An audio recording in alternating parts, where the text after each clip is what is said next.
This is getting off to a hot start. Let me tell you why I'm here at this point in the agenda. Sort of a dampering effect, you know. That's me. You can't have, when I found out that Senator Sanders was coming, I was elated. I said to Ed, I don't want to speak. I just want to listen. I just want to be there to participate. He said, no, we're going to throw you on stage. We have to have somebody representing your class. Not sure what he meant by that exactly.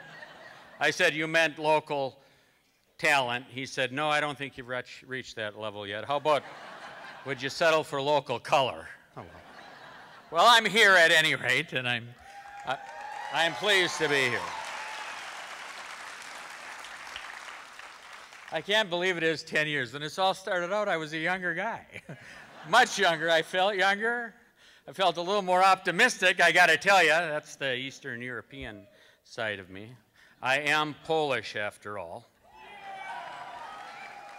There was never a good day coming. There was just a day. We judge it later.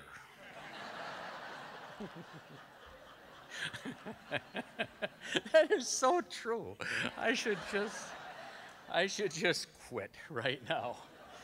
At any rate, you are in store. I had the pleasure earlier this evening to be at the home of Bed and Eddie Garvey and for the event that they were doing for Senator Bernie Sanders, and had an opportunity to listen to him talk about the things that he's observed and he knows and he feels so strongly needs to be changed in this country. So I would really encourage you to if there's any way you can do it, maybe most of you have plans to do it already, but be at the event to listen to him. We've got other folks coming up. It's my understanding that are really going to be inspirational as well. So take advantage of that. And here's why. Here's my message for you.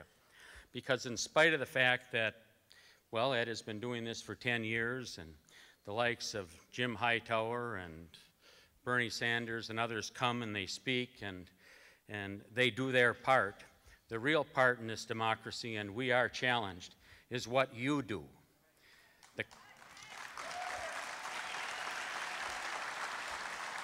The conversations that you have, the courage that you find within yourself to communicate to the people around you what this country should stand for.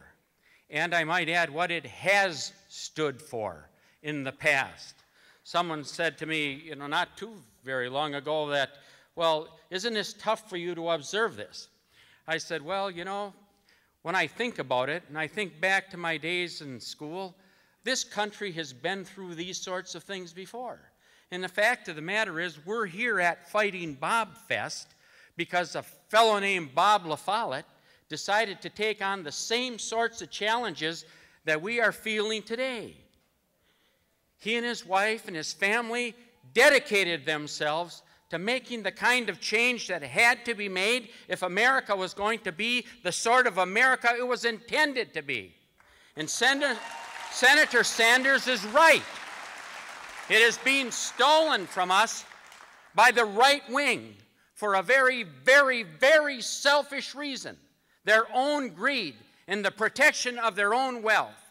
I spoke the other day to a group of people who are working in rural communities in Wisconsin, trying to change the economy, build the economy, focus on new opportunities, create jobs, do things that'll stabilize and sustain our communities, and they were discouraged.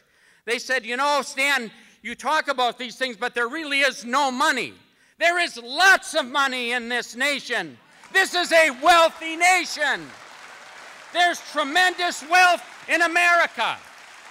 The unfortunate thing is it's being controlled by fewer and fewer people, and they've crossed the line. As is always the case, when you take too much, it becomes an addiction, and they now have to have it all, and they're intent on getting it. Now, what stands between them and what this country should be? You do. You do. And it's about time you understood that you have a moral right to your position. This country was never meant to be a country to protect the wealth of the rich. It was a country of opportunity. It was a country of education. It was a country that welcomed diversity. We don't have to change away from that. You can make sure that that happens, each of you in your own way, by talking to your friends and to your families and not being afraid to point out the fallacy of what the few and the greedy are doing to America. A friend of mine, well, let's not call him a friend, an acquaintance of mine said, Stan, why is it that you rail on those who would have wealth? What's wrong with that? And I said, I'm not opposed to wealth. I think wealth is a wonderful thing. I think I've been blessed, although I don't think necessarily all my wealth is measured in money or stocks that I have in the bank. I'm a wealthy person because of the way I was raised and the opportunities that I've had and the children and the people in my life and where I get to live and the fact that the farm that I was born on, I live on today. I'm wealthy. I am wealthy because of that. There's nothing wrong with wealth. What there's something wrong with is unmitigated greed. And it's about time that every American realize that this is not a spectator sport. It was never intended to be. Our forefathers, Thomas Jefferson, knew it. That's why he put so much emphasis on education, because you cannot preserve democracy without education. And that is why the people who are so wealthy and won't pay taxes want to undermine our public education system. That is why they want to break the backs of our institutions.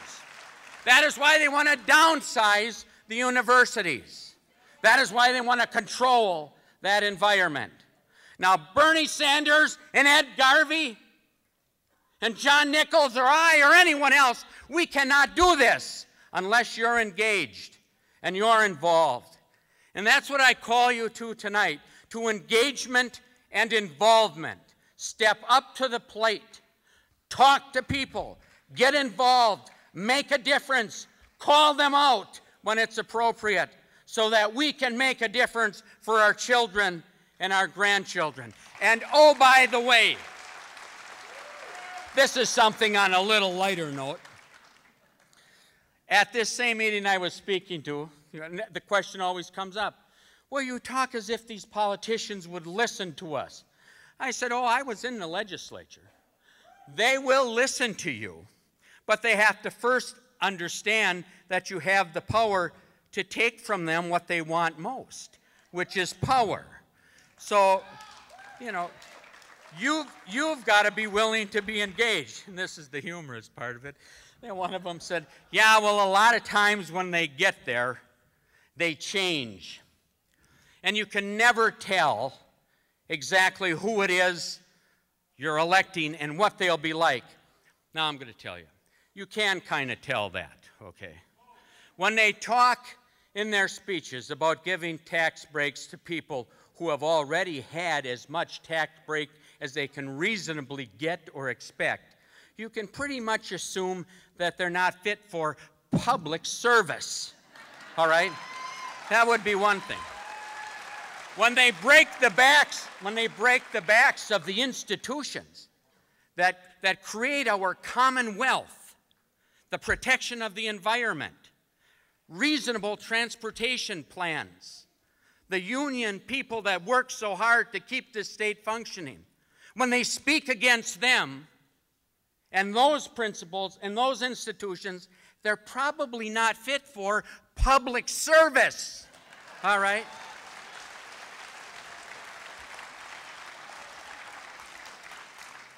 If they show up on TV and it doesn't even look like they should be on a golf course, and their shorts fit funny, even though they're meeting with the president, it probably is a pretty clear indication that they're not in touch, and in my opinion, they shouldn't be in public service. So here's what I have to say to you tonight. You ought to be in public service. You ought to be running for political office. Get off your backsides and do it. Step into that stream. You will enjoy it. It is our destiny to be engaged in the political process in every way we can. Have a great time here at Bobfest. Thank you for tolerating this voice from the North one more time. Bless the people who come after me and before me. We'll see you all again.